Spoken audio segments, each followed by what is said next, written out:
ভাইদের জন্য দারুণ দারুণ সুখবর রয়েছে। বাংলা শস্য বীমা প্রকল্পের আওতায় ফসলের ক্ষতিপূরণের জন্য রবি সিজনের আবেদন প্রক্রিয়া শুরু হয়ে গেল এবং চলবে কতদিন পর্যন্ত এই আবেদন প্রক্রিয়া সে বিষয়ে ডেডলাইন বেঁধে দেওয়া হয়েছে।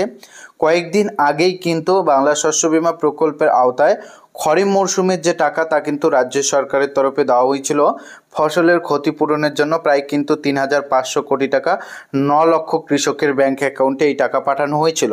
তবে ইতিমধ্যেই রবি মরশুমের জন্য আবেদন প্রক্রিয়া শুরু হয়ে গেল। রবি মরশুমে কোন কোন ফসলের জন্য আবেদন করতে পারবেন, কোথা থেকে ফর্ম পাবেন, ইতিমধ্যে সমস্ত আপডেট কিন্তু উঠে এসেছে, বিস্তারিত জানতে পারবেন আজকে এই ভিডিও থেকেই। ভিডিওটি সম্পূর্ণ দেখবেন। চ্যানেলে নতুন হয়ে থাকলে চ্যানেলটিকে সাবস্ক্রাইব করে রাখবেন। নাম নথিভুক্তকরণ চলবে 31শে জানুয়ারি পর্যন্ত, কিন্তু ইতিমধ্যে রবি মরশুমের জন্য বাংলা শস্য বীমার নাম নথিভুক্ত করেছেন 21 লক্ষ কৃষক। এই পর্যন্ত কিন্তু 21 লক্ষ কৃষক রবি মরশুমে ফসলের ক্ষতিপূরণের জন্য আবেদন করে ফেলেছেন। এই বীমা সম্পূর্ণ প্রিমিয়ামই কৃষকদের হয়ে বহন করেন রাজ্যের সরকার।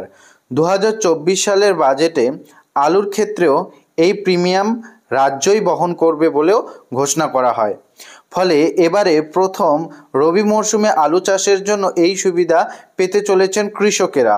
অর্থাৎ এর আগে আলু চাষের জন্য প্রিমিয়ামের কিন্তু আংশিক কিছু খরচা দিতে হতো কৃষকদের, কিন্তু রাজ্য সরকারের নতুন ঘোষণা মোতাবেক আলু চাষের ক্ষেত্রে আপনাদের আর কোনো প্রিমিয়াম দিতে হবে না, সম্পূর্ণ প্রিমিয়ামের বহনটা রাজ্য সরকারের তরফে করা হবে।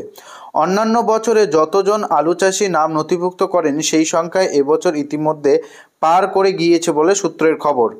ফলে 31শে জানুয়ারি পর্যন্ত এই সংখ্যা আরও বাড়বে বলে মনে করছে প্রশাসনিক মহল। 8ই জানুয়ারি খরিফ মরশুমের ফসলের ক্ষতিপূরণের জন্য শস্য বীমার 350 কোটি 9 লক্ষ কৃষকের ব্যাংক অ্যাকাউন্টে গিয়েছে। অর্থাৎ 8ই জানুয়ারি নাগাদ কিন্তু এই টাকা রিলিজ করা হয়। কোন টাকা? ফসলের ক্ষতিপূরণের জন্য। অনেকের কিন্তু প্রাকৃতিক দুর্যোগে ধানের বহুত ক্ষতি হয়েছে, শাকসবজি থেকে শুরু করে বিভিন্ন ফসলের ক্ষতি হয়েছে, তারা কিন্তু ইতিমধ্যে ফসলের ক্ষতিপূরণ পেয়ে গিয়েছেন যারা ফসলের ক্ষতিপূরণের জন্য আবেদন করেছিলেন খরিফ মরশুমে। কাজেই ইতিমধ্যে কিন্তু ফসলের ক্ষতিপূরণ খরিফ মরশুমে দেওয়া শেষ এবং রবি মরশুমের জন্য আবেদন শুরু। আলু চাষ করেছেন অনেকেই, আলুর জন্য কিন্তু আবেদন শুরু করে দিয়েছেন। যাই হোক, এখানে দেখতেই পাচ্ছেন যে ইতিমধ্যে 350 কোটি 9 লক্ষ কৃষকের ব্যাংক অ্যাকাউন্টে পাঠানো হয়েছে খরিফ মরশুমের জন্য। চাষিরা প্রত্যেক বছর এই ক্ষতিপূরণ পান জানুয়ারি মাসের শেষ বা ফেব্রুয়ারি মাসের গোড়ায়।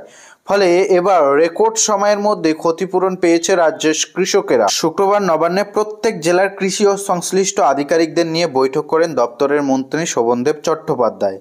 উপস্থিত ছিলেন কৃষি সচিব ওঙ্কার সিং মিনাও।